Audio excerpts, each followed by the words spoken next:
Hello, everybody, and welcome to the Up and Over podcast, the official podcast of Pro Wrestling Truth, where a bunch of marks discuss pro wrestling. Everything's a work. Our opinions don't fucking matter. My name's Ethan, and I'm joined, as always, by a couple of bastards who love pro wrestling as much as I do. Okay? And I'm starting tonight with these Dial in, fellas. Dial in. I'm starting tonight in the bottom left-hand corner of your screen if you're watching. If you're listening, just picture it. It's Arizona's Might be different own. for them. It's fine. Fuck them. It's actually weird. It's Arizona's own. Blue jean wearing, big show loving, living room that looks like a guest bedroom sitting. El Gordo Gringo, Casey Van Sickle. I ain't never worn a pair of blue jeans on this podcast. Never have, never will. Next. Okay. Oh, man. We got the biggest piece of shit of them all. Oh, yeah. He's broke. He's horny. He's horny. If you need to hit his line, ladies, you can hit it. And he's out of his goddamn mind. He's the 8x6 god. Mike Klinsky. Hey, y'all remember when Enzo Amore called himself Smack Talker Skywalker? If you didn't, now you do. Have a good one. Okay. There you go. And last but not least, we've got the reigning and defending tag team champions of New Hanover County.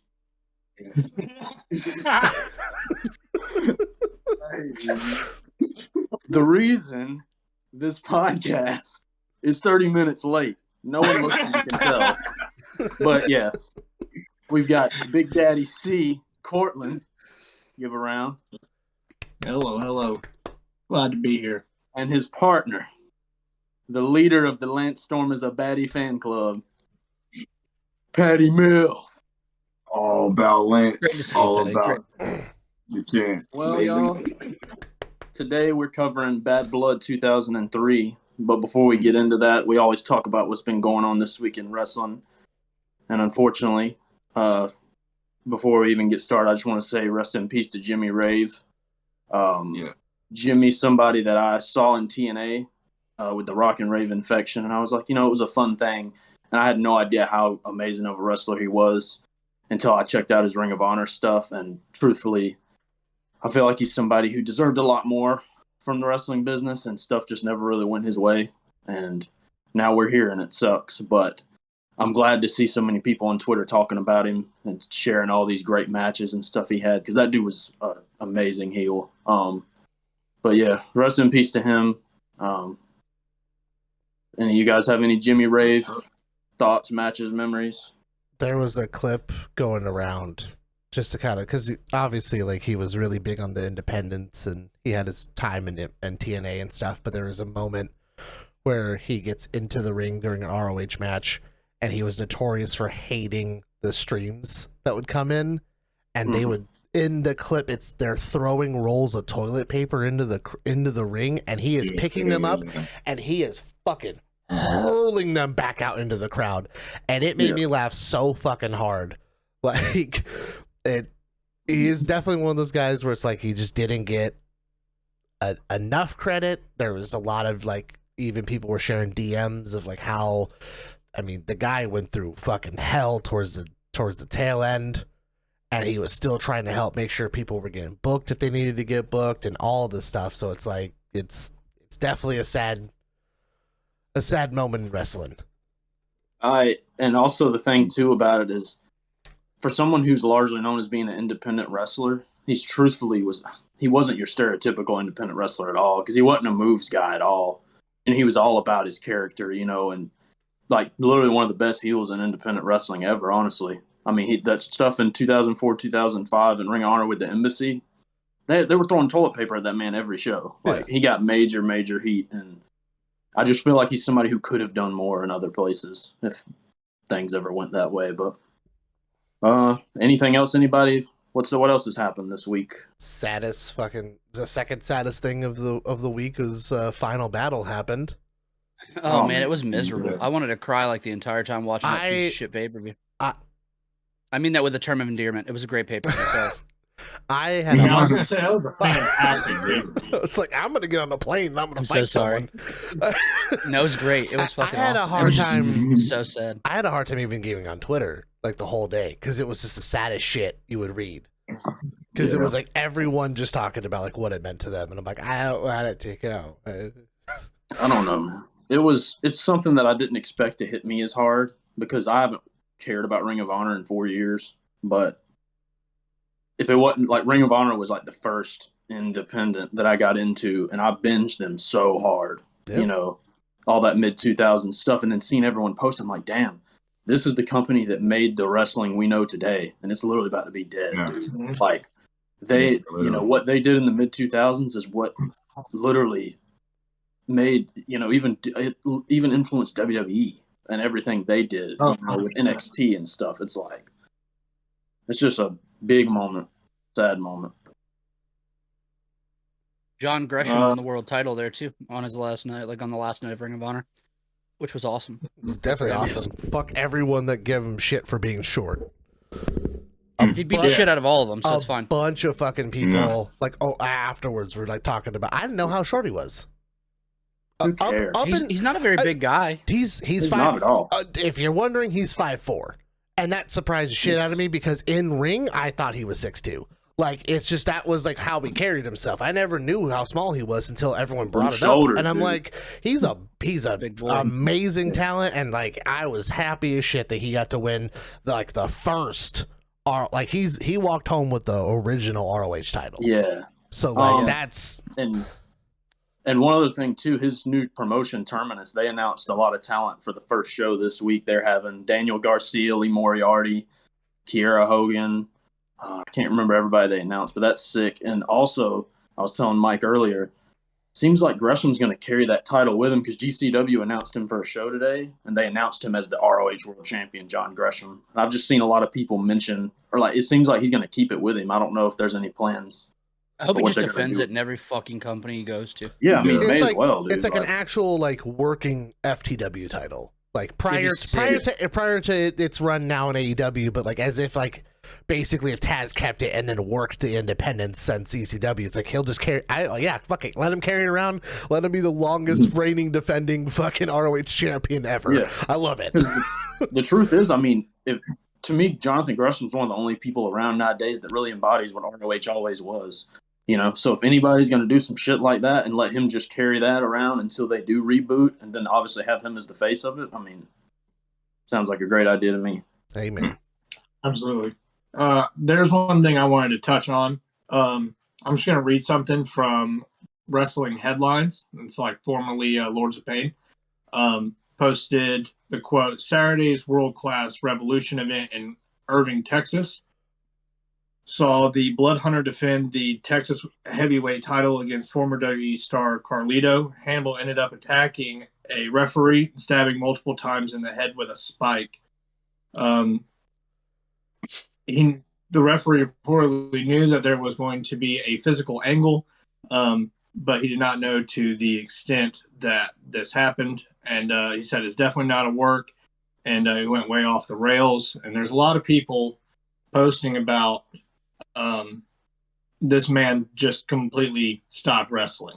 I know there's a lot of people out there just saying like, oh, fuck cancel culture and all this nonsense. But at the end of the day, this is someone that's harming someone. Man, fuck that.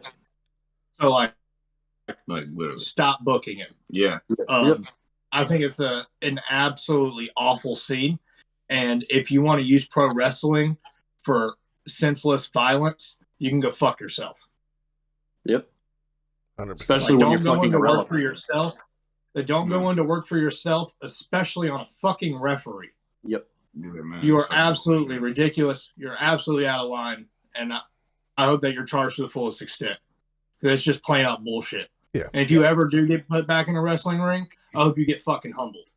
Yeah. Fuck Hannibal. Fuck Blood Hunter, whatever he's going by. Yeah.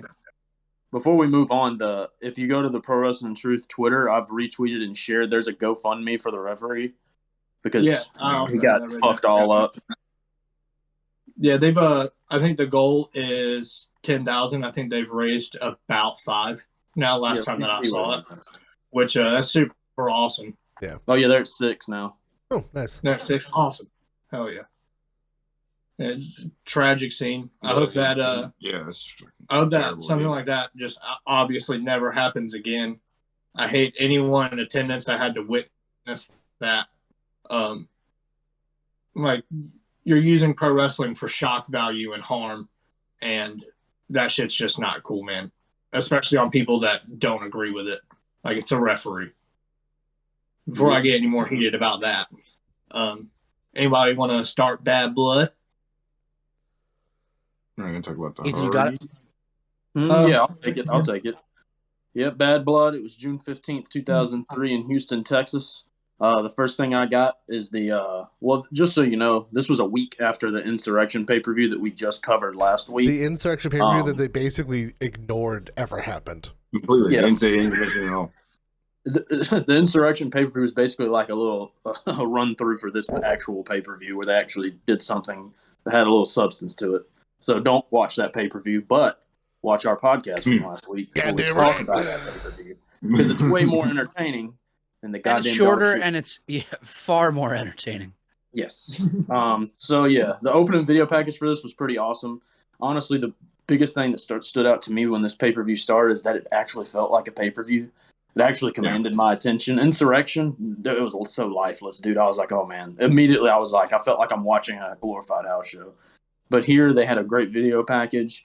It recapped the Triple H Kevin Nash feud that is headlining tonight in the Hell in the Cell and got us through how Mick Foley became the special ref. Jim Ross, Jerry Lawler on commentary. First words said out of Jerry Lawler's mouth to start this thing off. Look out! As Dudley's pyro goes off. And the first match of the night. Oh my God. It's racially fueled. I just wanted to say, so they do the video package. It's the best video package that we've had in a couple of them. But when the pyro hits at the start of that pay-per-view, it was, I had to stop, and I was like, fucking Christ, because it was like, da da da da da da da. It was like it's like someone like pressed the pyro button too long, and then like the button got stuck because it was like 3 rounds of just like the most aggressive pyro. And I was like, oh my God, like that and had then to be follow so it up, fucking loud. And then immediately it's just boom from fucking 3D. Like, God. Before we jump into that match, I just find it important to tell you that they had the exact same runtime as Insurrextion. oh fuck. The exact same. Yeah, the exact same runtime. I actually think that Bad Blood went 3 minutes over what Insurrextion went.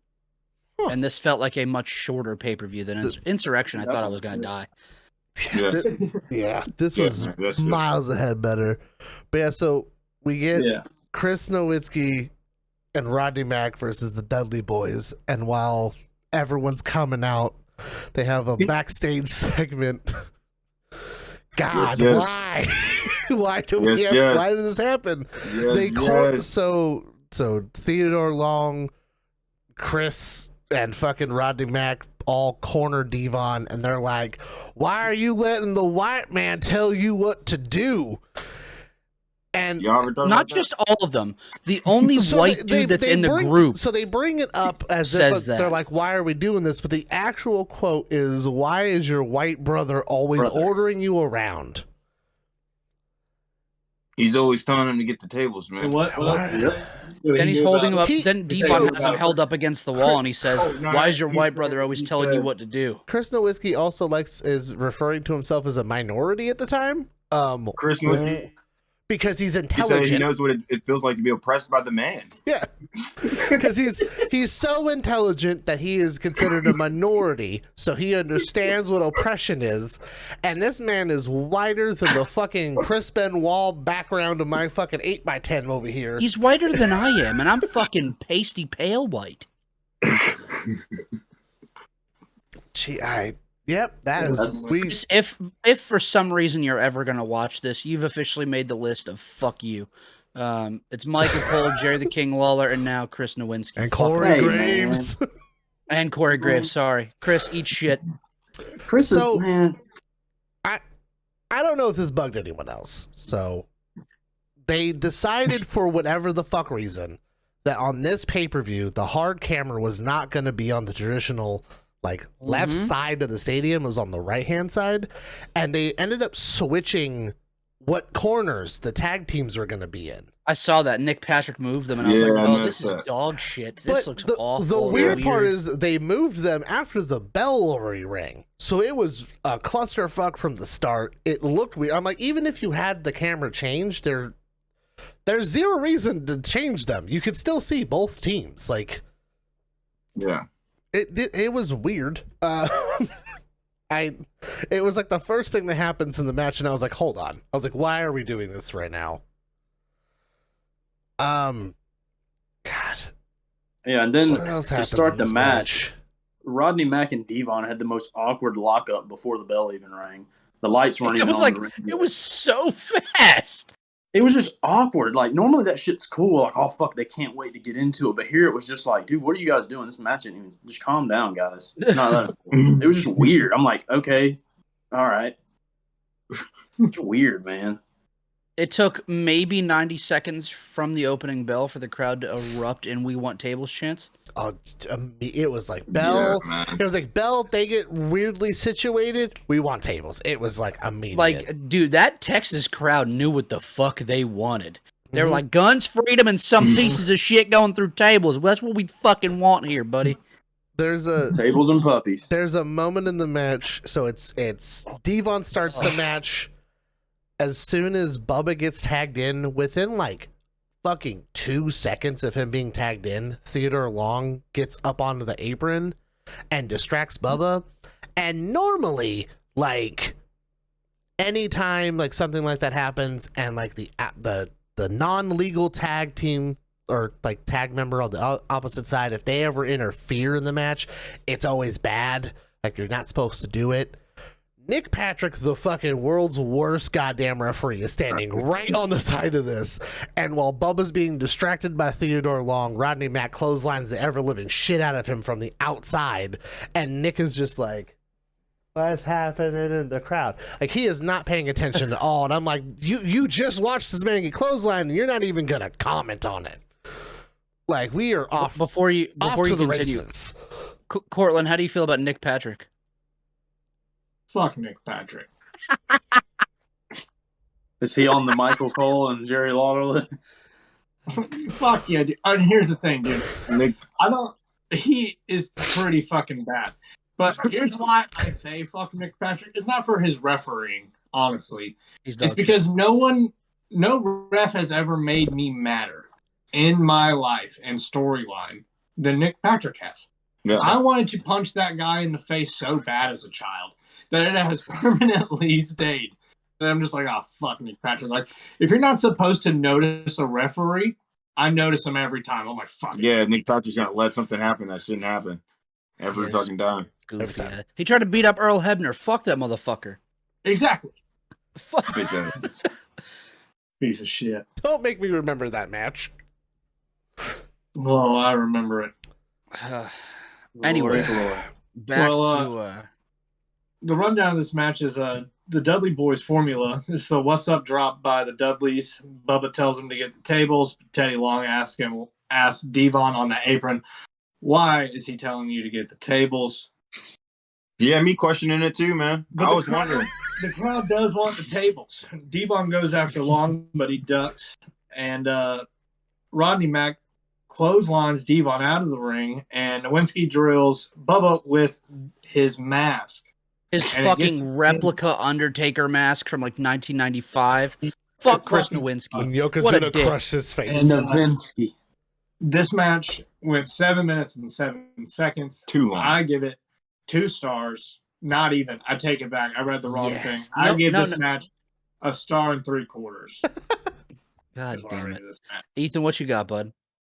2 stars. I mean, the match is fine. It's the Dudley Boys formula.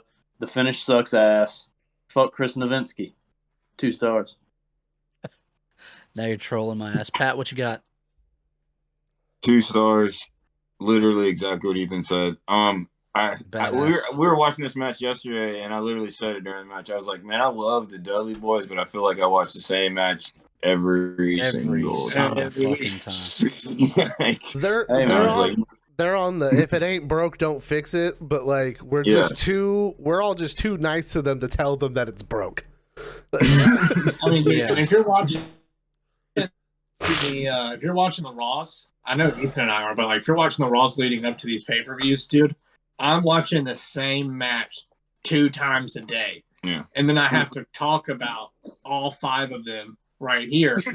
But none of them are different. I don't know what to cover. He did this, he did that. There was a table. He didn't go through it. He did the Bubba Bomb. He did his version of the Bionic Elbow. They do the What's Up. They do the tables. We go home. It's the same shit over and over again. Yeah. Casey, It's like Hogan must pose, but for the Dudleys, someone's got to go through a table. For sure. Casey? I gave it a 2. It's the same shit. Like the finish kind of fell flat. It wasn't a great match to begin with, but like the finish itself wasn't much better. So like it gets a 2. Yeah. Listen, the way that this podcast has started, you're gonna think I'm fabricating it. I can screenshot it and send it to you boys. My rating is this: 1 3/4. Would have been 2 stars, but I had to hear Chris Nowinski's theme song. It's the only part of the match that really pissed me off. Then we get Jerry Lawler and Jim Ross essentially introducing themselves to the audience at home. Jerry Lawler looks like a divorced dad in 2003, and it made me laugh really fucking hard. It made me laugh super hard. And I even told Ethan about it when he called me earlier. Lord. Do we go straight into the bourbon contest after this? Yeah, we go backstage to Terry. So I'm going to go ahead and cover this because this was dog shit. Go ahead. I'll be waiting on you, but take the floor. We have 2 grown men dubbing burps. I just wish I could have been there to see what it looked like in real life. No. Did they just go? I want you to think about this. Even. Please repeat that. Please repeat that. What? Literally the dubbing burp. It's just 2 grown ridiculous, men dubbing burps, dude. Who's it back there hitting the button in the truck? All right, get it. Good shit. Like, man, fuck. I want you to think about this. You say it's 2 grown men, and it is, but they also spin the wheel. There is another person in this room. Unfortunately, dealing with this segment. I don't know what the that's fuck. What I think about is this poor motherfucker in the back just being like, I want to go home. So there's no. So you're missing it. There's 4 people in this godforsaken room. Minimum. You have minimum. You have a cameraman. You got Boom Guy. Oh, you got Boom Guy. You've got Terry Reynolds. Cameraman, Terry, and then I don't know what the fuck Terry did to deserve this level of punishment, but like, there's no reason why she had to be that close to 2 grown men going. She hits a home run later because of these segments, though. She fucking smacks it out of the park, and we'll touch on that one. It is so bad. This was a goddamned mess. Austin, at the last one, looked like he was straining so hard he probably saw stars and almost passed out. I think he I had to pause it because the veins were coming up the side of his head, and I was like, oh, he's going out. There's no way he's not going out. He's going to bed. He was just showing everyone what it's going to look like for the pie eating contest. He had his tongue out and everything. And I'm just going to say, man, we moved from this segment into more dog shit. Why do you think that? Why do I think that? The second best match on the card, y'all. Let's go. Testing Scott Steiner again. Yeah, I'm winning about this for the 3rd week in a row because they. And his winner gets Stacy Keibler's managerial services. Whoa! Who saw that coming? Damn, dude, wow. We got there after 3 months. Whoa, dude. Hey, Test is fighting for something he already had. Hey, man. Scott Steiner's looking for a new freak. If it wasn't for this, we would have never gotten Scott Steiner trying to dive off of the fucking apron, catching his foot and dying almost. Bro. I was going to get there. Go ahead, Pat. Probably blew out Test. It was the greatest thing I ever saw, man. Just seeing Scott Steiner jump off the apron to nothing. and you see it from the other side. You don't even get to see the shot. Literally what I wrote. The other shot. What If I you wrote in haven't my seen it review. on Instagram, go follow our Instagram. So on the actual pay-per-view when you're watching it, you get to see from behind Scott Steiner. So basically almost in ring, you get to see him standing on the apron. He goes to dive to do like the hammer fist to the back of Test, but his fucking foot catches his ass. He went to I will rule you. He went to fucking Jerry King's ass. His foot catches the apron and he just basically falls on his fucking face. Yep. But somehow I managed to find an alternate version of it where it's the guy on the floor just to the right. How did you find that? I think it was Daily Motion. I'm not gonna lie. I think Daily Motion helped us out again. But there was an alternate version. He was. I know there's other fucking shots of this shit. So if you go to our podcast, which is Up and Over Pod on Instagram, there's a reel of it, and it's from the side angle, and you see clear as day him just old ham cubes just go for that fucking dive. Old ham cubes. I have not had so much fun putting together a reel for our Instagram. Like that takes the cake. Dude, it's like a fucking mess. Now, I shit all over this match, but literally what I said at the beginning of my review when I written it, I love that this began with this. Because that's just what this feud is, dude. Steiner stumbling the fuck around, Stacy showing her 41.5 inches off. This whole thing's just garbage, dude, and I love it. That's the thing. I gave this a 1.25 stars, but damn if it wasn't the most fun one. These guys suck. I'm still gonna say there is nothing that would have given me more joy during this time frame than just to have fucking Stacy standing like on the apron, and then like fucking JR comes out of nowhere with like a fucking tape measure, and he's like measuring her leg to like get the action to make sure those it's 41. Little glasses he used to wear on. But then like him turned and be like, "King, it's 41.5." Dude, he said it during the match. He just like under his breath. Like, he didn't even like, say what it was about. Yeah, he just was like 41.5 inches. Like, out of nowhere. They weren't even talking about it. Like, we got a tie up. We got a Test 41.5 inches. The Test is being thrown into the ropes. 41.5. Literally 41.5. But honestly, the only thing good about this is it gave me nostalgia from the SmackDown vs. Raw game when I used to be fighting for Stacy's managerial services. You know what I'm saying, man? I didn't fall off the apron though. You go to the game. You got to go through the game modes. You got. You get your regular, you get your standard match, you get your tag match, you get your ladder match, you get your Stacy Keibler managerial services match. That's the match you need right there. Oh, steel cage. Next week we're gonna cover Stacy Keibler on a pole match. My favorite thing about this, if you guys pay attention, every single time that Scott Steiner has come out, he's fixated, like Jerry the King Lawler fixates on when he does like that flex to the camera, and this week he said, "Jerry, you see that? That ain't right. How's he do that?" And it pissed me off so much I had to make note of it. I always forget. That's how angry I got. I legitimately forget sometimes how grotesque his fucking biceps are. And like during this time, they focus so aggressively on it. I'm like, is that a tumor, or is it just like he's taking so much steroids that it's like a little? Like he has like little people in his fucking arms that like push some shit. Oh!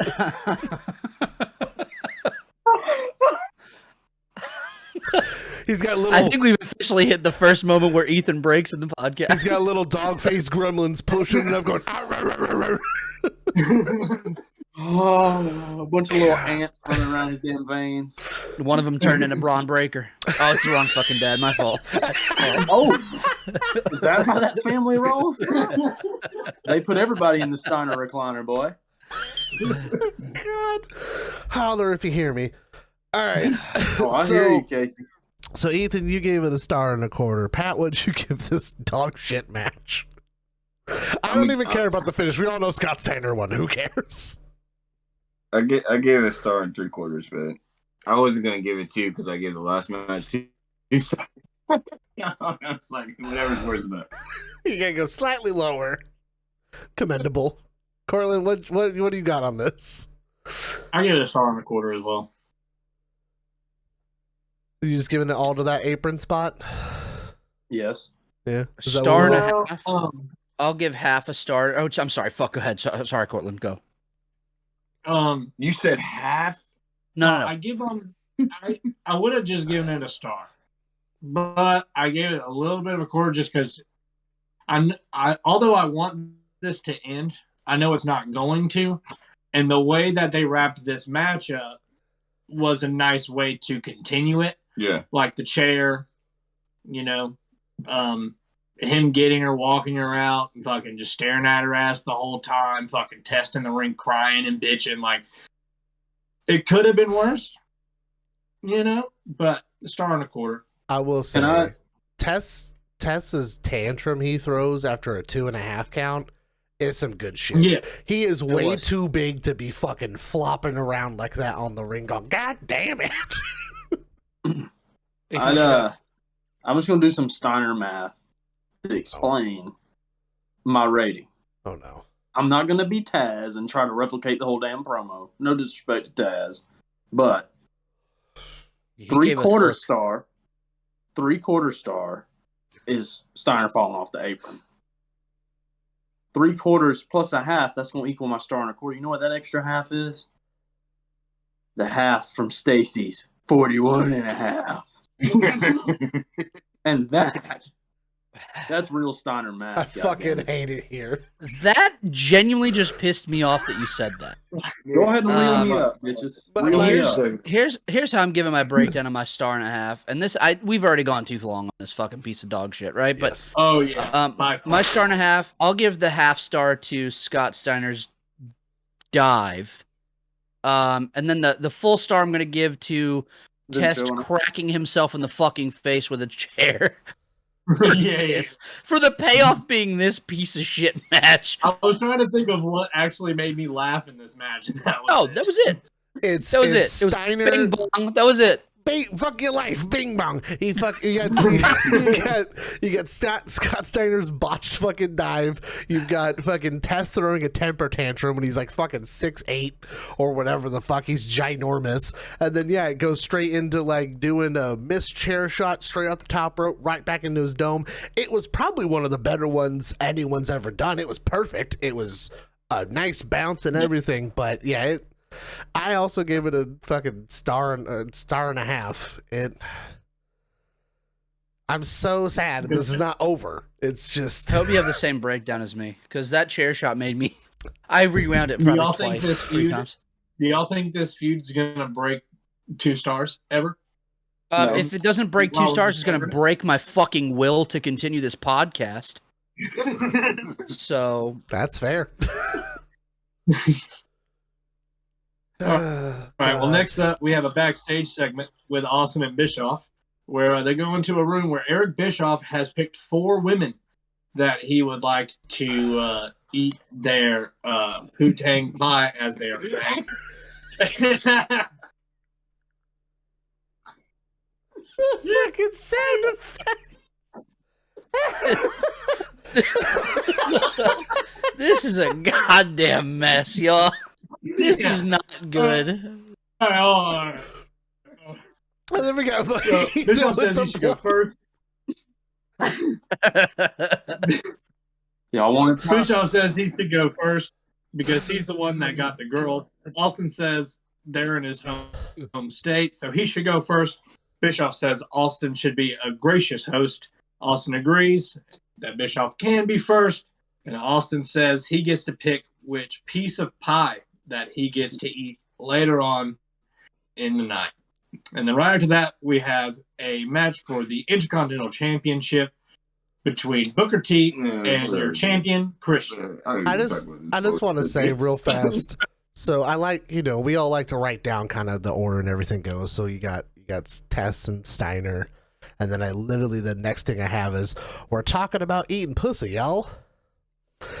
Christian versus Booker T. It's a line. It keeps going. That's the only thing I have written about it. Because I tuned out during this, so I didn't even catch any bit of it. I just said weird backstage segment with Bischoff and Stone Cold. Not fun. I just tuned out for it. I just tuned out for it. I will say, Dude, my brain wasn't here for this fucking piece. So you don't listen. Do you not like This pie? this was the second the second highest grossing pay-per-view of this year, or the sixth highest grossing pay-per-view of this year. that's the second. Holy shit! This fucking sucks. So I did tune it out because I wasn't expecting to talk openly about eating pussy in Texas. So Nah, it was the greatest, man. If it was, It was awesome. If it was actually the second and not the sixth, I was like, everyone really thought they were going to eat pussy on they did television. like 400,000 on the buy rate. It was like 386,000 on this buy rate, which was the People sixth love highest of pie, the year. right? People were like, you know, they've done some weird shit in the past. We actually might get this on television. Yeah, that was it. They spun the wheel on Sunday Night Heat, and it was like, oh, eating pussy. And they fucking bought buy. This was an extra buys, all of that. Get the fuck out of here, dude. How many white gutted men that do plumbing for a living in overalls were sitting there watching that and said, "Oh yeah, they gonna be eating pie tonight." How many of them you think were judging those girls like, I wouldn't eat her pussy. Nope.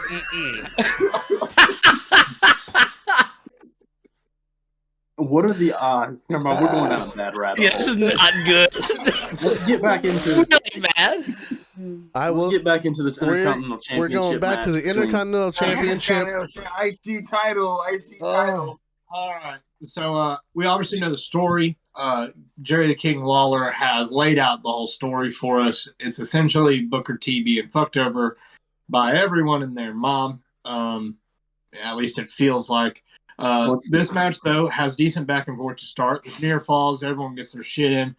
Christian lands a rock bottom. Yeah.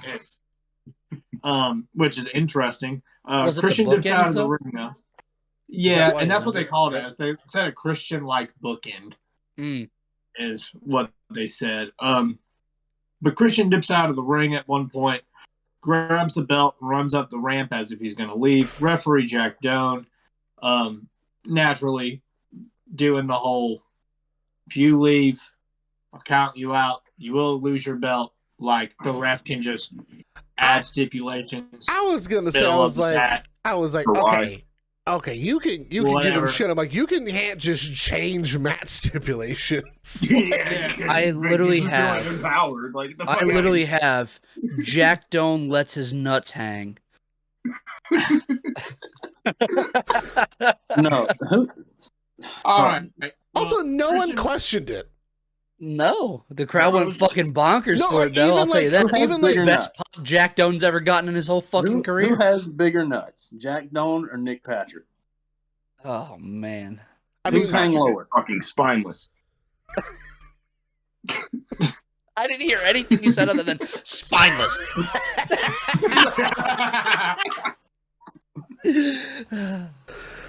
So anyways, good. Cortland, continue, please. I'm not answering All that right. question, Ethan. Christian just so happens to make the count, of course. Booker T chases him around the ring. Christian does pick up the belt and hits Booker T right in front of the referee. And the referee disqualifies him, but he does not lose the championship because the ref never clarified that.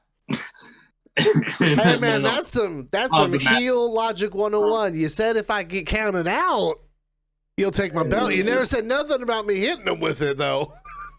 Dude. For me, I gave this match 2 3/4. I think that they really wrestled well ish. I wanted to give them the benefit of the doubt. No. A lot of bad spots. No, sorry. Mike but just the texted finish- me something real bad. I responded to Go his question. Go ahead. You're fine. Anyway, I'll finish. Go answer it. ahead. I'll answer it in mine. What are y'all laughing at my rating right now? No, I no. answered his question in text because we already moved on from it. But I did answer his question on who has bigger balls, Jack Doan or Nick Patrick. But go ahead. It's fine. Just I'll get And to you it. said It's Tori okay. Wilson's dad. I right? said Nick Patrick is the fat guy. Nick Patrick is the fat guy judging whether or not he'd eat pussy. LOL. That's what I texted. But yeah, man, I feel like they could have done more if they got an extra minute. Maybe one more minute would have done it well. I really was hoping again that they would have given it Booker T. I mean, literally hometown is kind of, again, right there in front of you. But you What did can't you even rate give it? it a clean finish at that. So. He gave it 2 Do I? 3/4. 2 3/4. Okay. Yeah, the finish really annoyed the shit out of me. And the ref changing a match in the middle of the fucking match. Just dumb. And I'm sure as a kid I fucking bought it and was like, hell, but like, fuck that.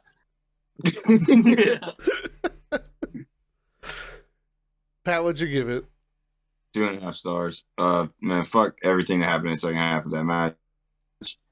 To be honest with you, yeah, for real, that show's whack. And like you said, Ethan said last week that it felt like they were just doing everything to just see how they could fuck up Booker T's life, and this was like the most creative way you could fucking do it. Like, tell me what the reason. I just don't know. Like, if you're not gonna give it to him, why have him in this spot, especially like in Texas? Like, That's probably the Come on. part that is the worst That's about what it. It's pissed like me off. not only have you fucked him out of a title like 4 times in a row now, but then it's two like different titles. 2 different titles. every mind single you. pay-per-view. But then it's like Every as- pay-per-view we have watched. as soon as you get him to a point to where it's like, oh fuck, he's in his hometown, like he's clearly like the fucking everyone wants him to win, like he gets a huge pop when he comes out, and then they're like, and fuck you, we're not gonna give it to you. Like it's like, what's the payoff though? Yes, to lead into my rating, I just want to say this is like part of what I feel like WWE's downfall has been, is because like they lead you on and then give you nothing because they can. And it's like Booker T, since I've been reviewing all this shit, he had the team with Goldust. So fucking fun. So fucking over. They break them up and they get one like 2-week tag title run. Then let's push him against Triple H. Book works his fucking ass off. Gets called all kind of racist shit on commentary 2 times in a row. Great matches, but he gets shit on. Okay, let's put him in this Intercontinental title thing and screw him over 3 times and top it off on the 3rd time in his hometown. There's no excuse. Garbage shit. 2 stars. Yeah. Before we continue, Yeah. there's I don't know if any of you guys wrote this down, but there's a little piece of commentary during the match where JR talks about how Booker T's mom raised was it 6, 7 single parent household or whatever. Yeah. And says that she does a good job. Where King's rebuttal is, let's go back to that. You said she did a good job. Her son ended up in the can. And then JR says, I feel like he coughs before he goes, I feel like there's a lot of people that could have been in the can if some situations ended up differently. And then King says, is there anything that you want to elaborate on? And JR says what sounds like, I think you know what I'm talking about. And then they drop the conversation. Yeah, at this point, so I had said it kind of going into this. Does King say racist shit in this match? Yes. Is it the least amount of racist shit though? Yes. So it's more tolerable to watch this match, but at this particular point, JR is so fucking over the aggressive racist shit that's happened that he's like, if you want to keep going, we're gonna air some shit out on air. Like, I will let people know. Like, and once again, mind you, I haven't gone back through the list yet, but like there's a laundry list of fucking like horrific shit that King's done since 2003 till now. So it's like this is shit he's bringing up, shit that I don't even think I knew about.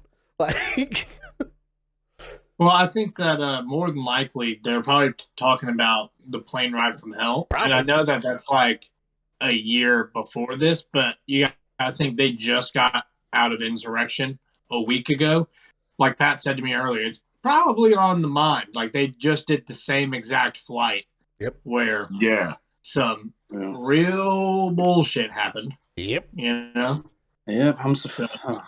Jerry Lawler probably got arrested for some carpet burn, is what I think. Oh my God fucking damn God. it. All right, well, real quick, I didn't hate the finish. I actually enjoyed Christian playing the chicken shit heel. I thought he did it really well. I went 2.5 stars on it, and Jim Ross saying after he hits him with the belt, "What a coward's way out" by Christian was good shit. Mhm. I also gave it 2.5. And I'm going to say, if you take out the ref being a bitch about it and trying to switch out some, trying to book this match himself, like Christian just saying, fuck it, getting all the way to the top of the ramp before they're like, you need to come back. Like, that's some good heel shit. And then him just being like, fuck it, and hitting him with the belt anyways. Like, that part of the finish, I actually really liked. And then, yeah, like I said, it's more... It's less racist shit throughout, so I can actually like pay attention to what I'm watching besides being just like appalled the entire time. So yeah, 2.5. We can just unfortunately move on from this because it's just depressing to think about. Yeah, we get Kevin Nash shown backstage getting ready for his main event match, and then we jump into Taping the holy, wrist. holy hell almighty. Yeah, it was. Thank God it's not his quads he's taping. He might have torn them motherfuckers. Oh, We I got had something to say about that. leg 2 of the Redneck Triathlon, the pie eating contest. Get the plates out. Listen, I don't want to cover this. Nope. We So have to somebody else try. can. Oh, Dog. Ethan, please. I'll lay into this one. Let's All right. fucking I'm sure you go. will. This Here is we great. go. I mean, I didn't write too much about it. First off, Jerry Lawler's hosting this pie eating contest. I sadly He looks wrote like shit. Dude, you Yo, WWE. Cortland, listen, guys, can I say something? Cortland just had to scroll to show me his notes about this because he had that much. I wrote a lot about this happening. I just want to quickly touch on the fact that the Christian Booker T match happens, and I feel like King sprints down to the ring so goddamn fast because it's like On almost- fucking hard as it's a just rock, like- too. it's He's just fucking like- horned up. it's like Christian's a piece of shit, and then it's out of seemingly nowhere, King's like in the ring, like we're gonna eat pussy, like it's so fast. He like slid down the fucking. Oh, dude. And part of what made this great, not to jump ahead, is that Jerry Lawler has a live mic. And Yes. JR's on the Yeah. commentary mic. On house and commentary at the same time. It is awesome. 'Cause he's just doing his like, oh, holy shit. Oh God! I have such a good quote of Jim Ross. I have such a good one. I can't wait to get to it. Dude, My favorite of it all. Get the I'm gonna let play-by-play. Portland take it. Huh? So, I'll just Austin asked Bischoff if he remembers their conversation if he likes mature women. ooh. Bischoff, of course, saying yes. And he says, are you sure you can please a woman? And he said, yeah. And he said, how do you know? And he said, because I came from one. I'll let you work that out. And then Austin says, maybe we should call you Eric Jerkoff, which is hilarious. awesome. How do I say this without? Okay, so essentially, Austin tells him that these 4 beautiful women that you have in the back will not be getting their pie eaten by Eric Bischoff, Nope. and that I'll be introducing you to the pie you will be eating, Yes. to the pie you will be eating. Mm, And as you could imagine, the music hits, the crowd loses their shit for what could only be the fabulous Moolah and Mae Young. Mae And Young at this essentially- point is 80 Dragging years her. old. 80 years old and looks like a fucking gremlin from the Lord of the Rings. 80 years old and being Straight out of billed. Tales from the She's- Dark. Hold on. She's being billed on she's national 80 pay-per-view as a she's- piece of pie. She's 80 years old and she is a character inputted into a different movie's franchise because you just called her a gremlin from the Lord of the Rings. She looks like shit. She Dude, died 11 years JR. later, and like, Dude, I JR, mean, what is JR? how JR long says, did you look like shit for? Mae I have. Young- She must have looked like a gremlin for a solid 2 decades. I got you, Pat. Matt. So Mae Young's coming down and fucking, I think it's actually King says this shit. He goes, it's pie eating. It's pie eating, not cheesecake. Dude. JR says when their music pops, JR goes, oh, it must be. It's Mae Young, who allegedly was entertainment for the Last Supper. Oh, yeah. And he says, he cracks a couple of old people jokes. Oh, God, man.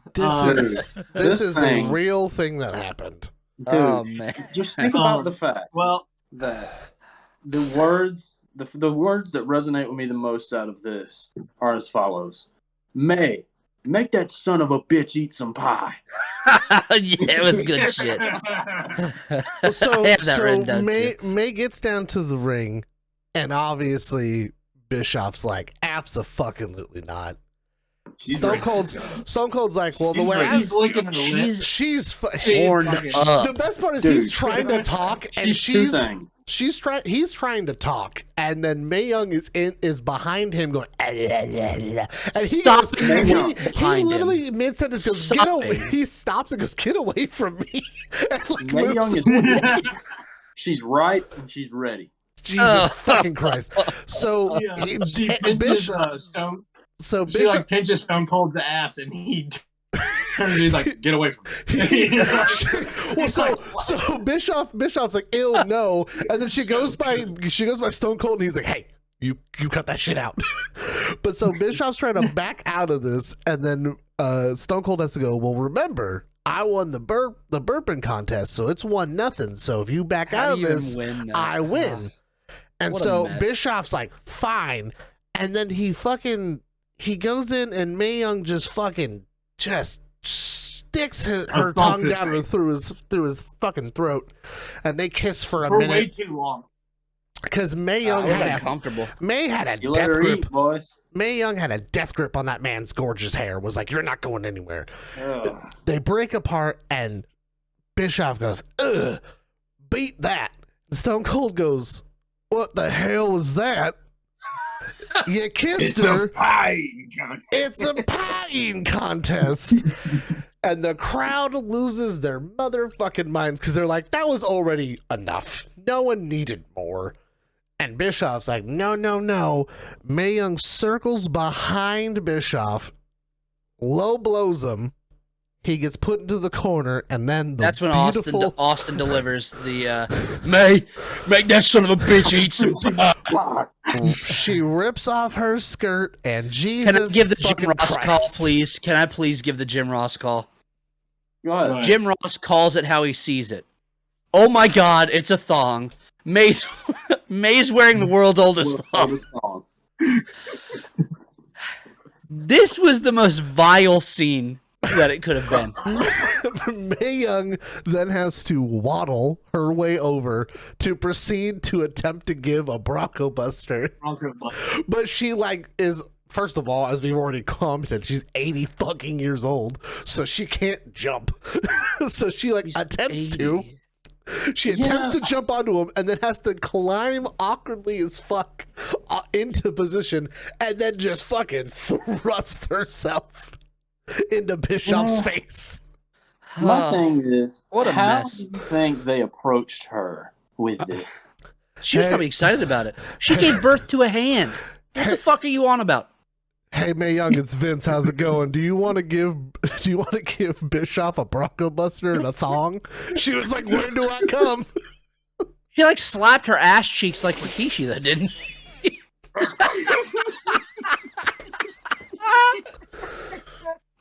What a fucking mess. She proceeds to finish Bischoff, professional pie eater. She finishes the Bronco Buster. TP. Obviously, Bischoff is disgusted. Everyone's fucking slightly mortified. We all have to go see therapists now. Stone Cold then is just like, hey, dude, congrats, you fucking win. And then stuns the shit out of Mae Young and says, we got one more event, you little bastard. Let's get the fuck out of here. We spent too much time on 80-year-old pussy in the face of Eric Bischoff. we then are getting La Resistance versus Kane and RVD. They do like a little bit of like a background of like Kane, been kind of wishy-washy, Mr. Lackadaisical. He looks like a sad boy in the back.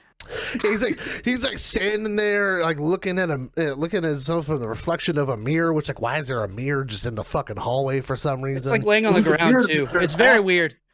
You gotta make sure his mask gets on right, Casey.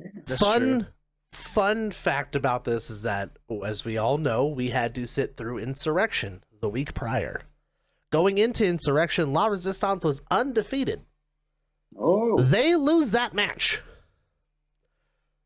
They do not commentate on the fact that they lost that match, so they are still technically undefeated going into this. That was so fucking bad that they don't even put it on their record. They're just like, they're doing really great. They're undefeated. And then they go into the tag match. And I'm like, you guys didn't even like this. They did an interview backstage with Jonathan Coachman, and they said shit about Texas and then said a bunch of shit. They said Texas gave the world George W. Bush. Yo, why did was it Renee Dupree? Why did he look at the camera like that after he said the French president's name? It was like real sassy. Like real. I was just stunned that they shit on George Bush like that. Like in the year 2021, they're getting over. Like that's fucking. They're baby faces. You know what I mean? Yeah. 2006 on, you would have been fine. But like 2003 is not a. I'm a damn compatriot, buddy. Mm-hmm. Goddamn Frenchies. So we dive into the tag match. Rob Van Dam and I have Rob Van Adam and Kane. Thanks, spell check. Rob Van Dam and Kane defending their titles against La Resistance, or the Resistance, as Ethan said. Goddamn Resistance for the World Tag Team Championships. I'm starting to think that maybe I've romanticized La Resistance's in-ring ability. Because this fucking sucked. I have fucking Kane throwing the match, god damn you. And that's all that I have for this. So if anybody else has anything, feel free. Dude, there's nothing to talk about here. It's the same shit. Rob Van Dam and Kane do their stuff, and it's fun, and then they lose the belts, and no one cares. We got a flapjack that ain't a flapjack as our finish. You're going to piss Cortland off. I don't know. I agree. Don't call it a flapjack. It ain't no fucking flapjack. I literally wrote, I went one with the flapjack that ain't a flapjack, because I was like, it ain't a flapjack as soon as he fucking said it. The one thing that was like, the only notable thing was like them commentating on the fact that, first of all, we get Rob Van Dam's actual entrance song for like the first time fucking ever, because it's always been this like generic background music, but we finally get the actual one with lyrics. But he comes out separately than Kane, and they're like, oh, there's some fucking tension there. And I was like, okay, like they're two different people. They're not an actual tag team, but like they like really try to drive it home that there was some tension in the Rob Van Dam Kane household. This match sucked. What did y'all give it? 2 stars. It's important to note that I would rather watch this than Tori Wilson, Dawn Marie. I went 2 stars on it. I gave it a respectable 2, but it wasn't good. Yeah, dude. I gave it 2 1/4. Oh, dude. What's up, Pat? I gave it an extra quarter. You gave it what? I gave it 5 stars, bro. I wasn't gonna be nice to these niggas at all, bro. Like, I gave it 1.5 stars. 1.5. All right. 1.5. All right, let's fucking move on. We jump straight into Chris Jericho versus Goldberg. And again, Cortland, I'm going to pass this one directly off to you here. But up until this point, this card was shaping up to be dog shit. The high spot of this entire night so far has been the thong-wearing 80-year-old, for fuck's sake. Yep. 5. Number 1. 5. So go ahead, Court. Take it over, bud.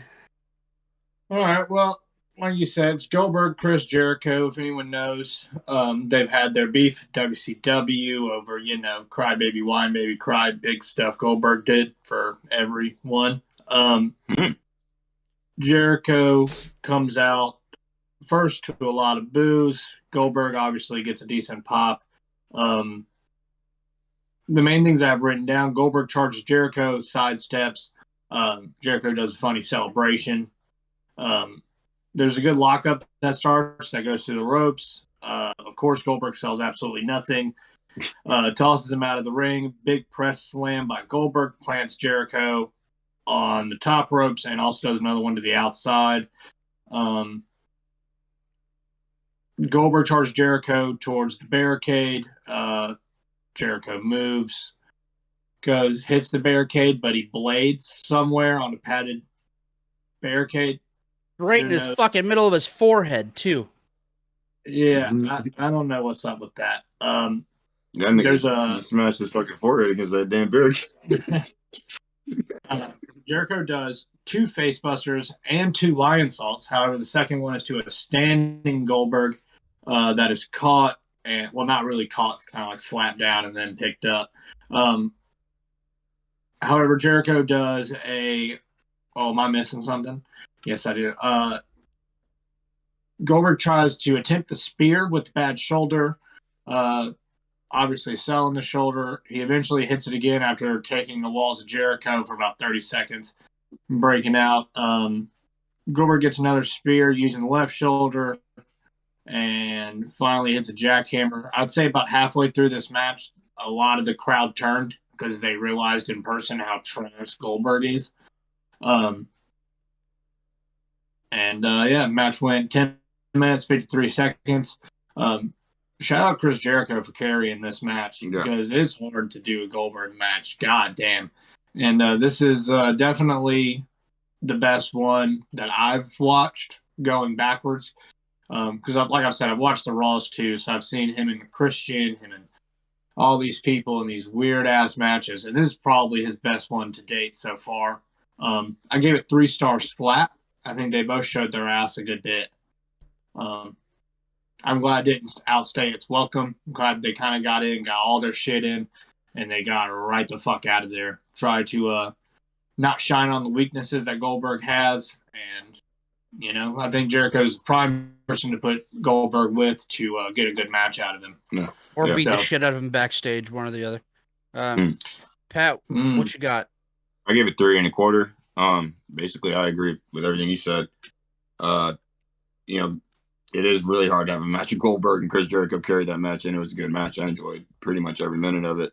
I like Goldberg selling the shoulder the entire time. I like the spear that wasn't necessarily a spear because the shoulder was messed up. Like, I enjoyed the match, man. Yeah, it was good. Yeah, beginning of the match, you could tell that he was not selling shit. Yeah. And then about like halfway through, I feel like he was like, "Oh fuck, I'm in the ring with a professional," and then all of that shit changed. All that changed really quick. Casey, what you got? got? It was really cool to see.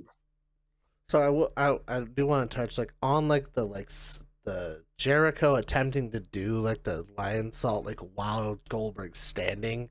That whole moment, it's obviously botched to shit, but somehow don't understand, because we all know I fucking hate Goldberg. It's done relatively smoothly towards he almost kind of perfectly gets him back up onto his feet, and the transition into getting him to slam. It's it's done well given who's in it. I wrote down, yes, let's make the guy who can barely work with one arm. That seems logical. Because it seems at first you're just gonna get a Goldberg match. Once he finally does the spear through the barricade, he starts to start selling a little bit, and it gets surprisingly better. It's probably one of my favorite matches from Goldberg, but it's definitely tolerable to watch. He's up there. It's for what it is, and given who is in this match, shout out to Jericho for probably caring this more than he probably needed to. I gave it 2 3/4, but it wasn't bad. Ethan, you want me to go? Or you want to go? I'll take it. This is the first match on the show that broke over I don't even think I gave anything 2.5 earlier. But yeah, no, I really like this match. Jericho carried it a lot, but Goldberg's selling was really good. It's just, I don't know. I just love when stuff's done. It's just super simple. Goldberg sold well. Jericho did carry it, but to me, I mean, I went 3 stars on it. You know, I think you just inadvertently called him Goldberg, and that made me way happier than it should. I'm sorry, I kind of Goldberg. zoned out low key, to be honest, and I had to like gather my thoughts. But no, You're fine.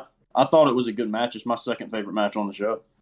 That's fair. I hate seeming like a Goldberg hater in 2021 because I feel like that's the trend, but he sucked farts out of homeless people's asses. Like this, he was fucking bad. Jericho carried the shit out of this, but Goldberg did sell his ass off with the shoulder. Yeah. I enjoyed it for what it was, and that was a Goldberg match, right? This might be the best Goldberg match he ever had. It might be the best match he's ever done. It was an actual match. That was my thing. You know, Jericho led him to have an actual match. It's not a blowaway thing, but like they actually worked, man. Like they just worked a match, and it was good. Yeah. I mean, yeah. I went 3. I went 3 flat on it, which was the highest rating until we get a little further down the card. But it was I feel like the placement on the entire card was really, really well. Like it was done well.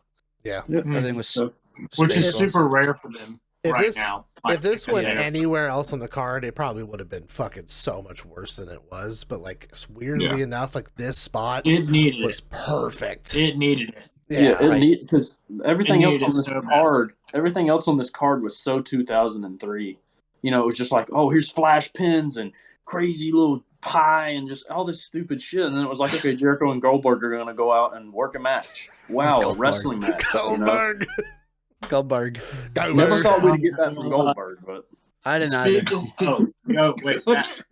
Pat, did you give your rating?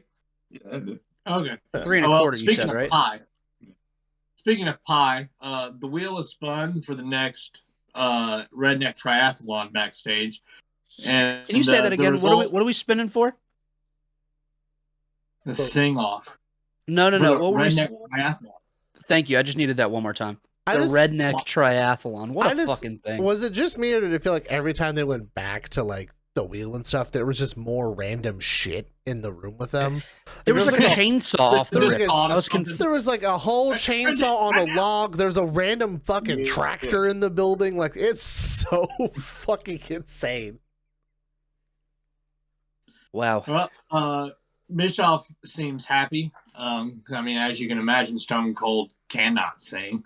And yeah, that's pretty much it.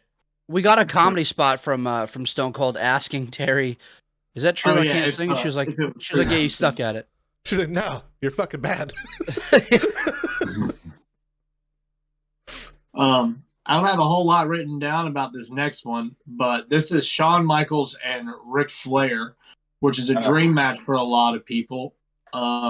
JR said as they were coming out that this is the man that ruled the 80s and the man that ruled the 90s. Yep. And very sick. Which is kind of hard to argue against that. Yeah. It's hard for me to be like, oh, this is a great match, because it's not. I think it is a solid match. I think it's a good match. I don't think that it's anything to run home about. I do think that there are solid spots between them doing classic style wrestling to begin with, which they should have. And then you get those crazy spots that this match needed, which was like the table spot, the dive from the turnbuckle to the outside of Ric Flair, like crossbody kind of frog splash. Does anybody have this kind of play-by-play? Much yet? I don't have play-by-play, but I have a lot of thoughts on it. Does anybody else have play-by-play or no? No. I'll lay out the finish for you real quick. All right. Okay. So I believe the Earl goes down, and so it's Flair's in the corner, and then it's Shawn, and then Hebner's right behind him, and Flair goes for a low blow that like magically hits both of them, and Hebner fucking like flies across the ring to be like, my fucking balls, and is like on the opposite side of the ring. Who has bigger balls, Nick Patrick or Earl Hebner? Earl Hebner. Earl Hebner. No question. you see how far that foot was Obviously. off? I was gonna say, that thing? obviously. Didn't he? We're talking about a man that not only like fucking is the most infamous moment in wrestling history. He also got fired for selling bootleg merch out in the parking lot. Like we're like, Good shit. This man don't give a fuck. got some cojones. Has some nice cojones. So, refs down. Shawn lands the Sweet Chin Music after doing a pretty nice elbow drop. Signature elbow drop from Shawn. Tunes up the band to the crowd's very surprised 50-50 mix reaction. You get the Sweet Chin Music, but as he spins and turns around, the legend killer, God bless him, hits this man square in his shit, and he could barely get his hand up. Like, it was like, oh, bam. Like, that shit was fast as fuck. I was like, no! And then, dude, he hit the shit out of me. And Randy just grabs a half dead, which probably should be already, Ric Flair, and drapes him over a limp Shawn. Earl is just so happens to be back, counts the 3, and that's it. You get Randy Orton carrying out Ric Flair's decrepit ass, and that's your finish. And Ethan, I want you to lay into me, brother. What do you gotta say? I have been waiting for like 3 fucking days. While we waited for everyone else, we talked a little bit about this. When Ethan hyped watching this pay-per-view in the group chat, all he said was Ric Flair, Shawn Michaels. Boy, I got some shit to say. Like, we talked about it a little bit, and I'll touch on it, but like I have been waiting for the full rundown. All right, so I have to say this: Shawn Michaels versus Ric Flair from what Mania was it? 24, where Flair's retirement match. That's one of my favorite matches. Fucking great. Flair and Shawn Michaels. It's the guy from the 80s, guy from the 90s. This match builds itself, and I haven't watched the Raws before this, so I didn't know the story. But the video package hypes this up like it's going to be a big match. You know, Shawn's like, I'm going to prove myself, you know, and Flair. The thing with Triple H ruled. I remember watching it, the thing where Flair challenges Triple H and then he flips back. And then not to mention, the weekend before this, Shawn and Flair had a better fucking match interfering in the Triple H and Kevin Nash match than Triple H and Kevin Nash had. So I was excited for this, fellas. You know what I mean? Fucking Shawn Michaels and Flair had so much fire. They were slapping the shit out of each other, bleeding, blading. All the punches look good. Good shit. So now we're here. There's a video package for it, right? And we get in the ring. It feels big. It's Shawn Michaels and Ric Flair, right? They start this match, and it feels like a big match. They're fucking around with one another, working holes, trading little chain moves. I was so into it, man. This is like a big match you're building. It's Shawn Michaels and Ric Flair. Well, I'm not going to shoot on Ric Flair, and I'm not going to, never mind. I'm not going to go off on a Shawn rant. I'm going to try and stay calm. See you, bud. I see you too, buddy. So, well, fuck it. I'll say it. When Shawn, please say it. Fuck it. When Shawn stays focused, he can build one of the best matches of all time. Then we have this damn thing, right? We start off it starts off like a classic, and then about 7 or 8 minutes in, these motherfuckers start falling off the damn rails. Let's bring a table out. Let's do ref bombs. Let's fucking do all this shit after we just built this up, did some chain wrestling truck, and started working a classic, good old pro wrestling match. Let's do some 2003 shit. And that's fine. But Lord have mercy, boys. This thing fell down like a car breaking down on the side of the road for me, dude. Because they build this thing up like we're going to work a match, dude. We're going to work a match. And they got, dude, Goldberg and Chris Jericho had a better match than this. For me, on this night. Like, I'm stunned that you would say some off-the-wall, outlandish bullshit like that, Ethan. Tell me this right here. Tell me this. Stunned. What story was told here I mean, not that Goldberg and Jericho told a great story, but like, we just kind of went all over the place. We're going to have a classic wrestling match, have some competition here, and then we're going to do spots and ref bumps and boom. And it's just like you just went off into a Raw main event. You know what I mean? It's 2003, baby. We're living. I will say, 2.5.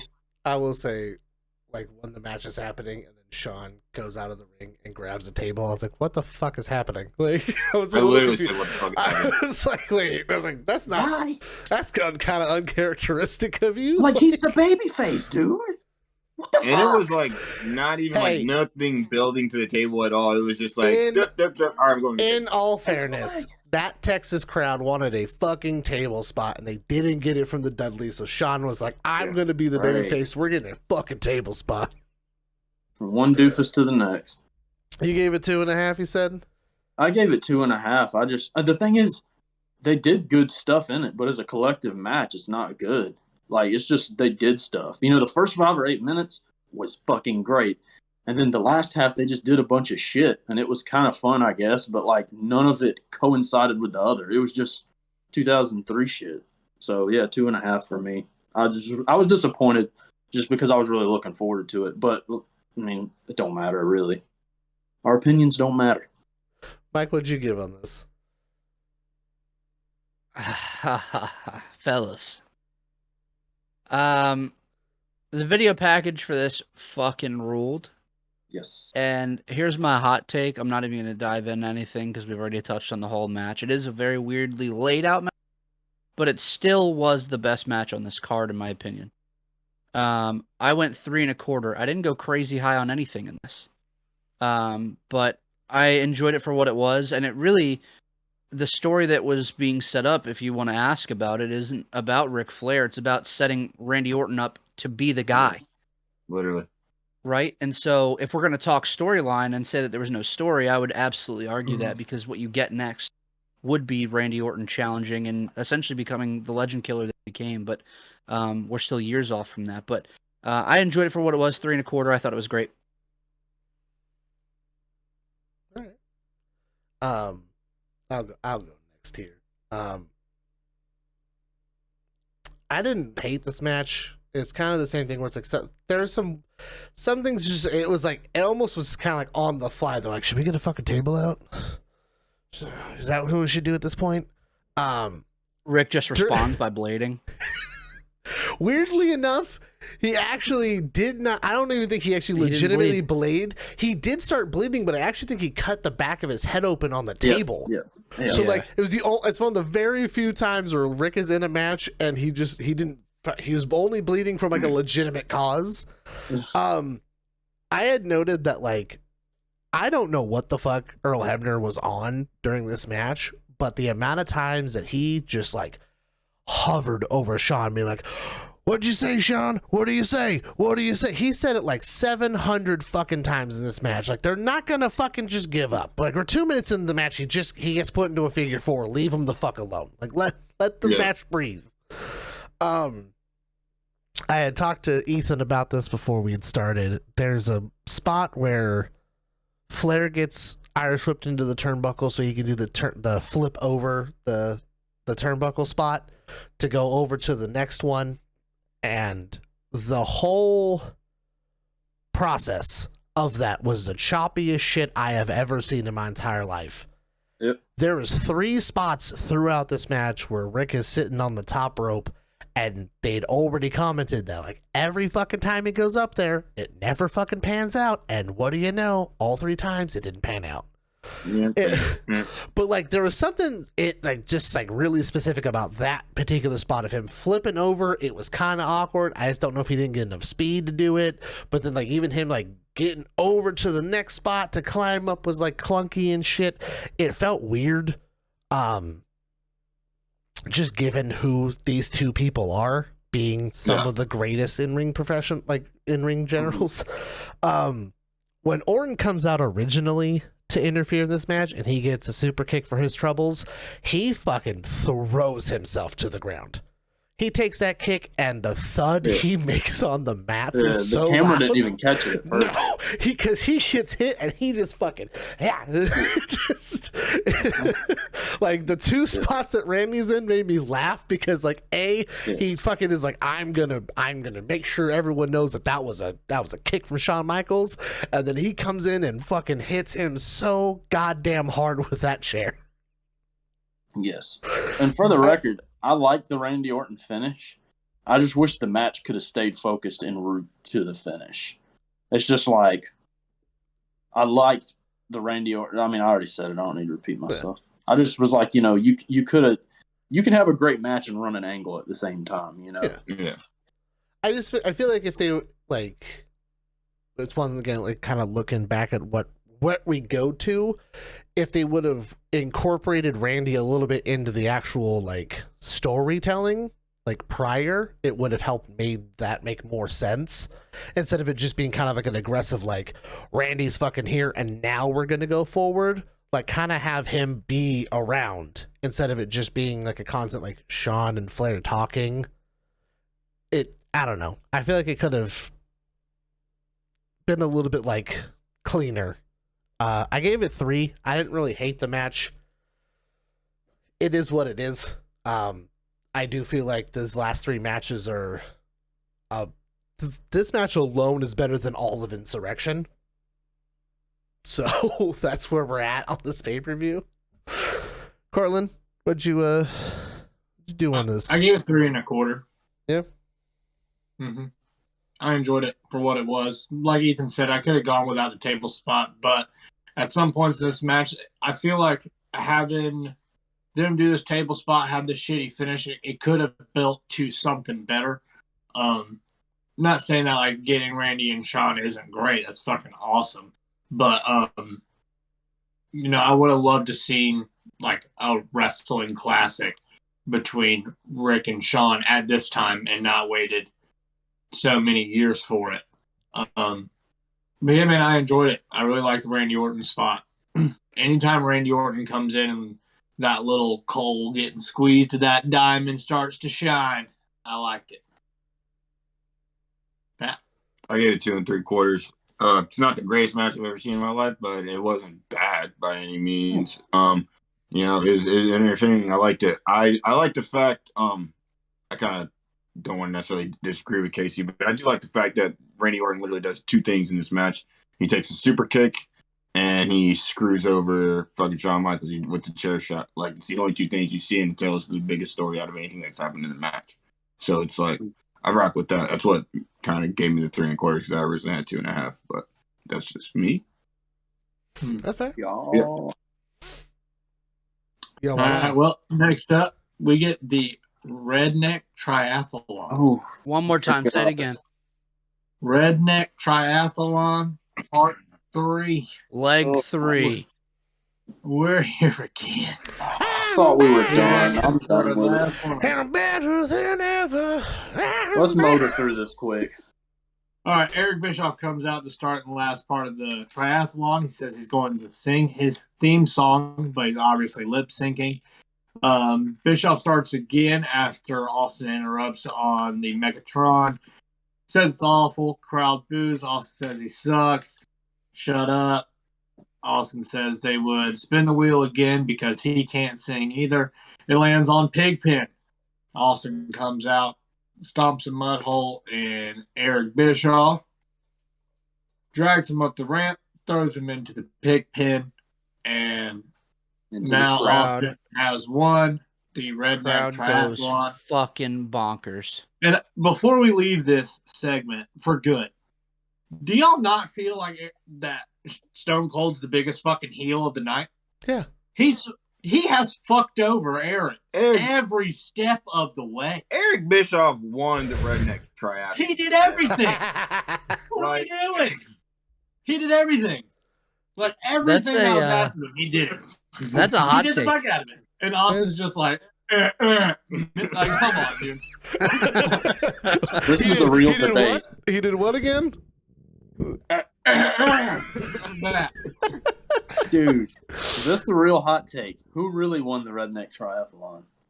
Fucking Eric did. We gotta put a At least poll he on sang. Twitter. Clip it and let's tweet it at Stone Cold until he replies. No. Clip it and I'll tweet it every single day. I swear to God I will. We're either gonna get a reply or blocked. Fuck it. That's it. It's happened to me before. Fuck Michael Cole. I'm just saying. I am gonna say, it is really hard to start Eric Bischoff's song if you're gonna sing it because it just starts immediately. They didn't count him in or nothing, so it's just like it's immediate. So he wasn't. There's no end fave. It's just straight. So like, yeah, it was bad, but it was just because he was off beat because he wasn't ready. But like he sang, he ate pie, he burped, and he fell in some pig Can we shit. talk about? And he Can we sung. talk about how cool Eric Bischoff's song is, though?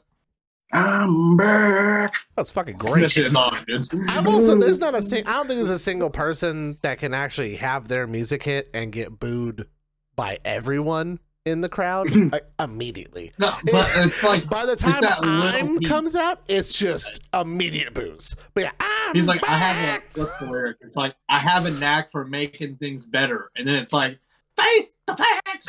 Like the Face the facts is one word. That's it. What a But mess. thank God that gets us out of that. Eric won. The main event video package for the World Heavyweight Championship. It's Triple H and Kevin Nash on our ever-long journey of the Reign of Terror. And boy, is it terror. Because this match is not great. Although I don't want to take too much away from it, it does have cool pieces. However, one of them that is not cool is Mick Foley coming out last. Oh my And- That god. was weird. And getting the biggest pop of the three. Of the three. That crowd couldn't give a shit less about that main event. So I just got little things in it. There's a lot of headshots here. Triple H does his famous drop toe hold thing with the steps, face buster on him. Super sick. Mick eats a chair, but decides as his rebuttal is to give him a Mr. Sacco. Which was very sick. It was like a primal instinct. I mean, It was yeah, like, dude, blood? it's Oh, cool, but, fuck like, yeah, it's on. It's cool, but this man just smacked you in the face with a steel chair. You are bleeding, and your next thought is, I should put a sock in his mouth. Hell yes. It's like, dude, anything else? Nope. They sold it as Yeah. vicious, baby. So guess what he did? He sold it as vicious too. Oh man, I might be controversial. I actually kind of like this fucking match. I did Probably too. my Me favorite too. match of the entire I card. liked half of I the don't match, and that's the important thing. I liked half of it. Yeah, The first half was fucking terrible. yeah. but the that's what I was second gonna half- say. Is that I don't want to shit on this match awfully because it has good pieces. I'm just super annoyed by Mick Foley being here. I don't think it needed it. It didn't. I That's don't think- crazy that you feel that, Cortland, because all of Houston, Texas didn't feel that night. All 10,000 in attendance didn't feel fucking So, any like, type of way about Allegedly Mick Foley. So- 10,000. So like the part that I just on the Fuck aspect those of people. just on, 10,000. Fuck those kids. 10,000. The part that I appreciated in the storytelling of like Oh, was involving. that Casey? God 10,000. damn it, 10,000. I'm sorry. Fucking okay. Jesus Christ, I'm gonna have an aneurysm. The storytelling part of having Mick there, I like the part where it's like you have all of the refs in the back a couple weeks prior, and they're like, "Listen, I broke Big Money Mike over here. He's broke now." Yeah. You don't know how hard it is being Mike Klinsky.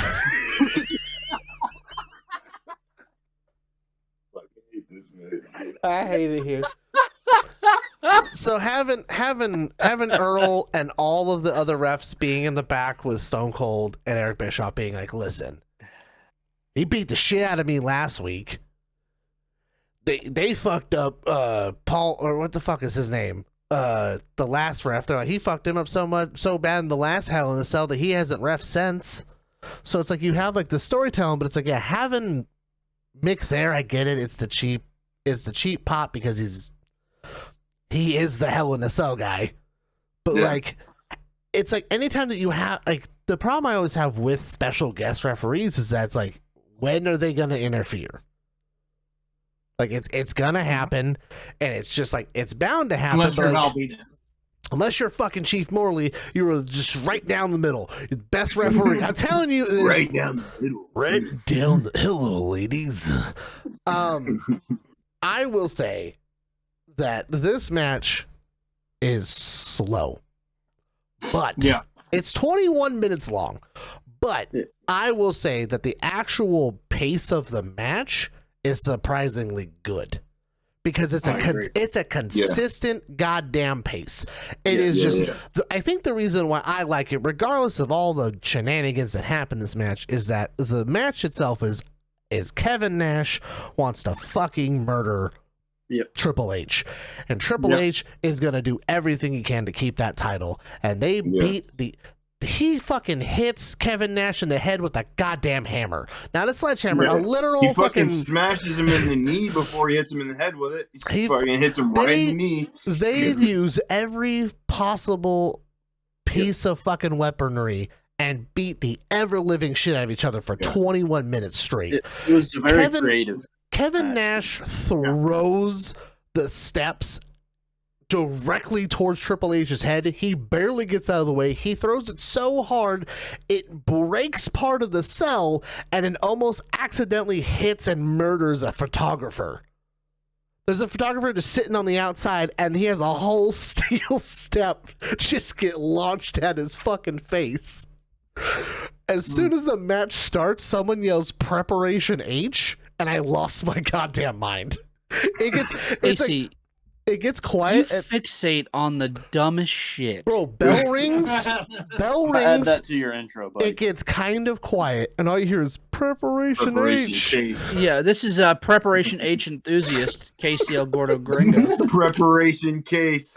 I know what I'm putting in your stocking, buddy. To continue fixating on weird shit, JR, after getting hit in the fucking head, Nash is laying down, and JR goes, Nash is laying in a pool of blood, a puddle of blood, and then Blurry from Puddle of Mud started playing in my fucking head for some reason. Yep, I just went, everything's so blurry. I just got hit in the face.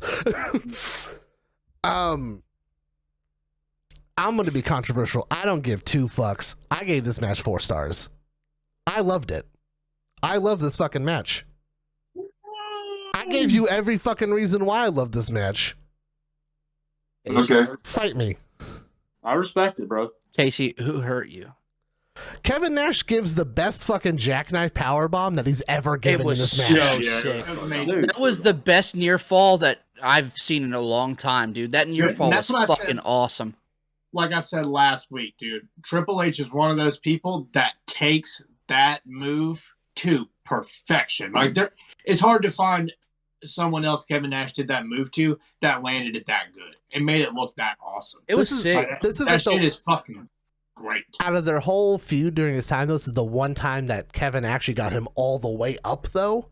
So it got full momentum, and given where it is in the match, I was like, fuck it, this match is great. I don't give a shit. Oh, yeah. I'll go. Floor Fuck is it. yours. Mick Foley, to argue Cortland's point of him being annoyed he was there, to me, Mick Foley added that extra element of chaos to this match that this feud had been missing. This was a boring fucking feud. Kevin Nash did nothing to be in that spot. They did nothing to really build him in that spot. Why the fuck's he getting multiple title shots? So this turned really violent, really bloody in the second half of the match. Mick Foley kind of added to that chaos that was in that match already. I thought they fucking killed it. The jackknife powerbomb made the crowd stand on their fucking feet, and it was the best fucking near fall they've had in a long time. And then you have Triple H hitting the pedigree for the pinfall. It was good shit. I went 3 1/4. Okay. I'll go ahead and hop in next. I went 3 1/4 as well. It was my favorite match of the night. I did not expect it to be my favorite match of the night. A true main event? I give a lot of kudos to this because of a lot of things that's already been mentioned. The pacing. I mean, it was slow early. They didn't do a lot of interesting stuff early. You know, that's why I'm at 3 1/4 and not 3 3/4. It's just because early on, it took them a minute to kind of get where they're going. But the fact of the matter is, as Casey said, Nash wanted to beat the shit out of Triple H. It was just a good brawl, man. I mean, just a good brawl. It was slow and brooding, but I mean, some of these Triple H title matches, that's the difference, though, you know. You had Triple H and Scott Steiner that was slow, and it was dog shit. But here it's like you have the innovative spots. They didn't overdo near falls. There were just a lot of good little things where I was like, you know, this is actually a good match. Like, they put some effort into it, it felt like, which is something I feel like a lot of these matches we watched have lacked. There's not really any effort. It's just formula. They did a lot of unique stuff. it was the best match on the show for me. I went 3 1/4 on it. Portland. I gave it 3 flat.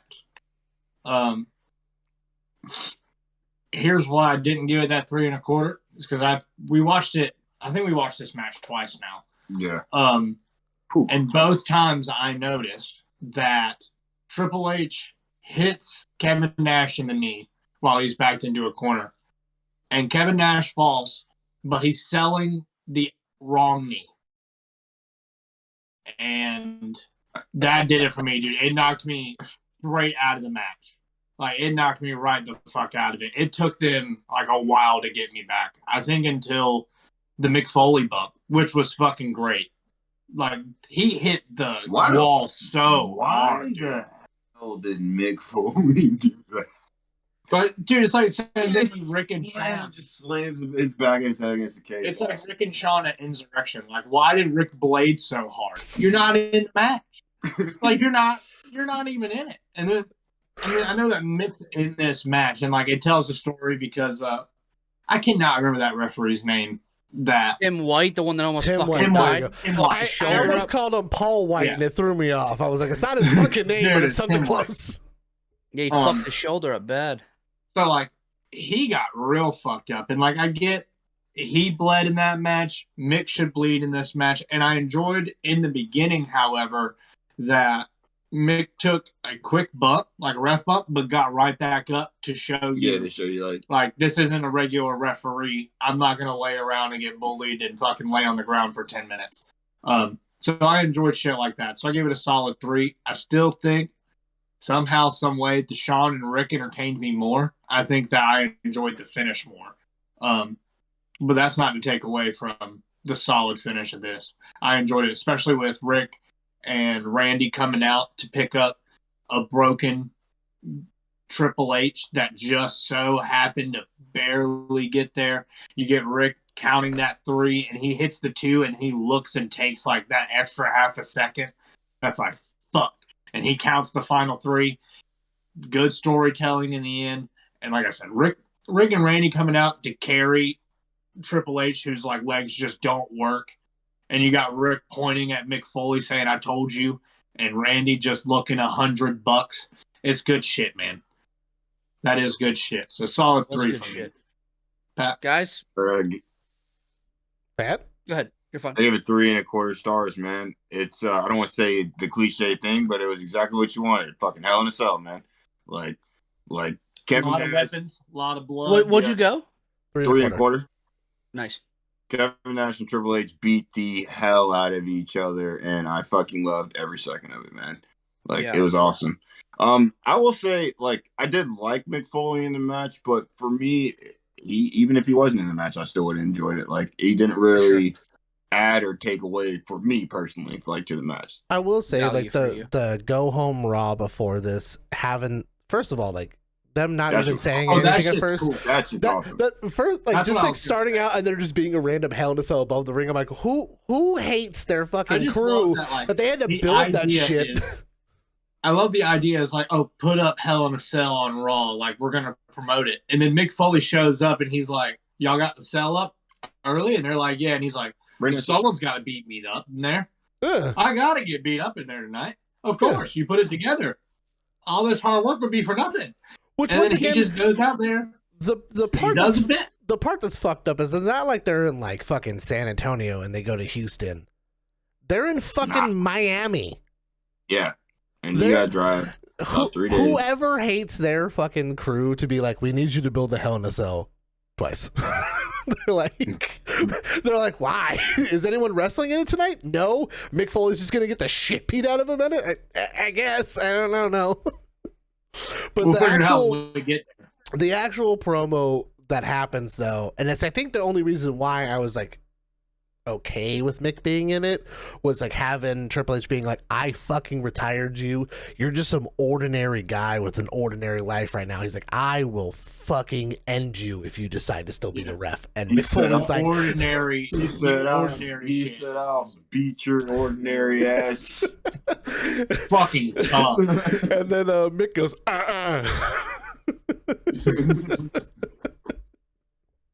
Oh yeah. I think Well, that we I believe got that- what I was gonna say is like, guys, I think that we got the best match of Kevin Nash's second Oh, yeah. WWE run, Entire and the career? best match. And no, maybe right. I mean, I feel like he did some good shit early Top on, five? but then the best match of Goldberg's entire career, in my opinion, Yeah. on the same pay-per-view, felt kind And of also, crazy. Bad Blood is one of my favorite, and I believe a lot of people's like favorite entrance area. It looks fucking badass. Yes. We just couldn't find a good shot of it. Big heartbreaker. People do I not know. like fucking stages, dude. It's stupid. That wraps up Bad Blood 2003. What's next on the docket? We have The next, SummerSlam 2003 is going to be our Christmas episode. Oh man, that's We gonna got- be a doozy. We've got. Fellas, y'all got anything to add before I get us the hell on out of here? You want me to run through this card right quick or not? Go ahead, please. All right. SummerSlam 03. So we've got La Resistance. I'm just going to mash them together now. Versus the Dudley Boys for the tag team titles. Oh, this will be fun. We've got Undertaker versus A-Train. Fuck yes. That's going to be the match of the We night. get SmackDown back, baby. We get a Falls Count Anywhere match with Shane McMahon versus Eric Bischoff. I don't remember that at all. What? Neither do I. It's written that means we down, get to though. see Eric Bischoff in karate uniform, though. Fucking 6-time black belt. we It'll be get sick. we get a fatal 4-way where it's Eddie Guerrero versus Chris Benoit, Rhino, and Tajiri for the U.S. title. Interesting. I'm gonna just probably say it's probably gonna be match of the night or gonna be very close. We get Kurt Angle versus Brock Lesnar for the WWE Championship, and then we get an Elimination Chamber where it's Triple H, Goldberg, Chris Jericho, Shawn Michaels, Randy Orton, and Kevin Nash. Not just Elimination Chamber, the first. It's the first one. Chamber, right? Yep. Yeah. Yeah. It's No, the first no, ever no. Elimination Chamber. The first one was 2002, Survivor right? Series. Oh, was it? Oh, was it Survivor Yeah. Series? Oh, This is the yeah. second one. Yeah. Yeah, because Kane was in the first one, right? And that was Yep. the Shawn Michaels belt win. Beltland, yeah. Yeah. Fun small There is one more tidbit. thing. This is in Phoenix, where I currently reside, and I actually have a pay-per-view chair from this SummerSlam. So it might If you make don't have it, it will make an appearance. find a way to find a way to make it happen. Cortland, what were you gonna add? There's one thing I wanted to touch on earlier, but Jeff Hardy and Matt Hardy have released videos together. We're not going to speculate a whole lot on what happened with his release. However, it is good to see Jeff in a video. Looking happy. Looking Yeah. great. He looked very happy. Matt's gone on record now later on to say that he believes that Jeff didn't need rehab. He thinks that Jeff's in the best health of his life and happiest he's ever been. They're teasing a lot of stuff. Young Bucks have even made a tweet of some sort of like eyes wide open emoji, I believe is what it was. Yeah. I just want to say that hell yeah to them. Hell yeah to Team Extreme doing whatever. I do get a lot of people not wanting them to go to AEW. Yeah, it could potentially look bad. But, like, you still got Sammy Guevara and Darby Allin with allegations. I think everything will be all right. Yeah. Whoa. Yeah, and to add on to your hell yeah for sober Jeff Hardy. Let's Hell fucking give that dude a yes. round of Hell applause. yes. I know we joke about drugged up Jeff a bunch, but I don't know if there's, and I think I could speak for all five of us. I don't know if there's a guy that better encapsulates like wrestling in our younger years better than Jeff Hardy. Like when I was growing up, Yeah. anybody that watched wrestling that was a kid at my age wanted to fucking be Jeff Hardy, right? And especially from around here. Like, everyone, as soon as everyone Oh, found my out God. that they were from North Carolina, Carolinas, man. it was it. over. Yeah. Fucking So his sobriety, cool as shit. Jeff, it was good to see you happy. Guys, I'm gonna get us the fuck out of here. We appreciate you guys listening. It's been another wild episode of the Reign of Terror on Up and Over Podcast. Please don't forget to give us a follow. Firstly at Up and Over Pod on Instagram, Twitter, and on TikTok. Don't forget to follow the Pro Wrestling Truth at the PW Truth on Twitter and at PWT. Pro Wrestling Truth on Instagram. And guys, for Pat, for Cortland, for Ethan, for Casey, I'm Mike, and we'll be here next week. We hope you guys enjoyed your stay. See you again. Good Bye. night. Later.